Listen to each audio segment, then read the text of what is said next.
Ya, kembali bersama kami pemirsa. Lembaga survei SMRC merilis hasil survei nasional soal elektabilitas sejumlah tokoh pada Pilpres 2024 dan hasilnya Gubernur Jawa Tengah Ganjar Pranowo mengungguli Menteri Pertahanan Prabowo Subianto dan Gubernur DKI Jakarta Anies Baswedan.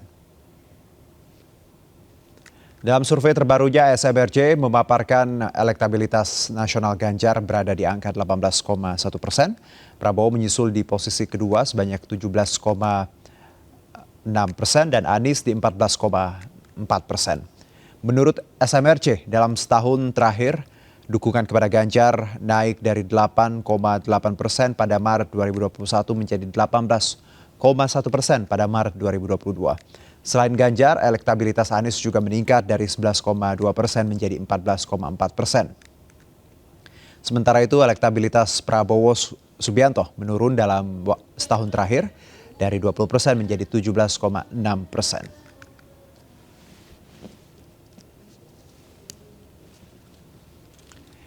Ya, seakan tak terhambat elektabilitas Gubernur Jawa Tengah Ganjar Pranowo pada Pilpres 2024 terus melesat. Survei SMRC terbaru menunjukkan kenaikan tingkat elektabilitas Ganjar mencapai hampir 10% dalam setahun. Dan kita akan berbincang dengan Direktur Riset SMRC, Denny Irvani. Selamat sore, Bang Denny. Selamat sore, Mas Juno. Apa kabar, Bang? Sehat ya? Sehat-sehat. Alhamdulillah. Bang, kita bicara mengenai survei terbaru ini, elektabilitasnya Ganjar tetap pemimpin ya, seperti itu?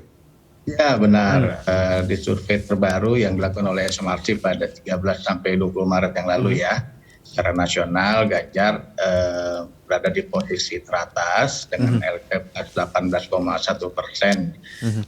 Sementara Prabowo 17,6%, kemudian berikutnya Anies 14,4%. Perlu juga dipahami bahwa dalam survei ini selisih 1% itu tidak signifikan, Mas Juno. Oke. Jadi Ganjar Pranowo 18,1 dengan Pak Prabowo 17,6 itu artinya tidak bisa dibedakan secara pasti ya siapa yang unggul secara statistik begitu. Oke. Artinya dua tokoh itu bisa saling mengungguli ya. Gitu.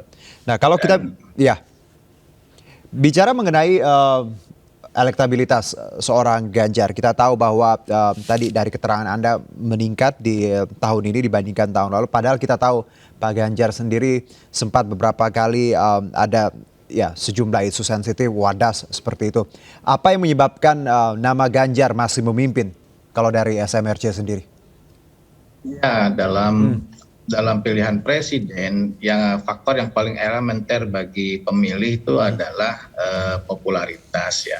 Baik. Jadi seberapa banyak orang kenal terhadap calon-calon pemilih dan hanya Ganjar yang terlihat dalam 1 tahun terakhir dari tokoh-tokoh nasional yang mengalami kenaikan awareness atau tingkat pengenalan publik. Pada tahun lalu yang kenal Ganjar itu baru 54% pada Maret 2021, sekarang udah 69%, naiknya lebih dari 10% atau 15%. Sementara calon-calon yang lain termasuk Pak Prabowo misalnya, dari tahun lalu sudah 96% dan sekarang 97%. Artinya Pak Prabowo itu sudah mentok ya popularitasnya. Kemudian Anies juga ada kenaikan dari 81 ke 87% yang kenal. Nah, pergerakan kedikenalan calon-calon itulah yang bisa menjelaskan mengapa terutama Ganjar mengalami kenaikan, sementara Pak Prabowo mengalami penurunan. Baik, kalau bicara Anda menyebutkan tadi popularitas, berarti ketika Pak Ganjar, let's say disebutkan dalam isu sensitif seperti wadas, ada efeknya ketika nama seorang tadi tokoh, walaupun kejadian atau isu yang menerpa beliau itu kurang sedap, efeknya juga ada terkait popularitas dan ini berdampak bagaimana persepsi publik dan akhirnya baik seperti itu untuk Ganjar sendiri. Pertama, wadas itu isu yang sementara ini belum terlalu besar exposure-nya di tengah masyarakat ya. Hanya sedikit yang tahu kasus itu, artinya itu masih terutama orang-orang di Jawa Tengah yang tahu. Kemudian efeknya pun belum terlalu besar karena exposure-nya belum terlalu besar, efeknya pun tidak signifikan ya terhadap elektabilitas calon-calon. Dan lagi pula kasus itu juga bukan tidak bisa langsung dikaitkan dengan seorang Ganjar sendiri gitu ya. Bisa ada banyak pihak ya yang berkepentingan atau yang bertanggung jawab lah terhadap kasus itu. Lalu, jadi ya silakan Bang Denny. Ya, sehingga faktor isu itu yang tadi Anda sebutkan Wadah, saya kira belum punya dampak yang signifikan karena buktinya Pak Ganjar masih paling tinggi. Memang dalam 3 bulan terakhir elektabilitas Pak Ganjar itu yang biasanya naik dalam setiap 3 bulan itu mengalami stagnasi. Kenaikannya tidak berlanjut, tapi itu lebih bisa dijelaskan oleh faktor awareness-nya yang juga tidak naik ya dalam 3 bulan, hanya naik dari 67 menjadi 69%, yang menunjukkan bahwa dalam 3 bulan terakhir tidak ada indikasi kenaikan sosialisasi pada Ganjar. Sementara faktor-faktor yang lain termasuk yang Anda sebutkan tadi, kasus Wadas itu kontribusinya masih sangat rendah terhadap elektabilitas ya. 3 bulan tidak naik signifikan, tapi kalau dibandingkan tahun lalu nama Ganjar naik ya? Betul, sangat signifikan, naiknya dari 8% menjadi 18%. Ini popularitasnya disebabkan apa, Bang Denny? Apakah terkait beliau yang memang sering ada di media sosial atau safarinya, atau apa yang membuat publik semakin mengenal nama Ganjar?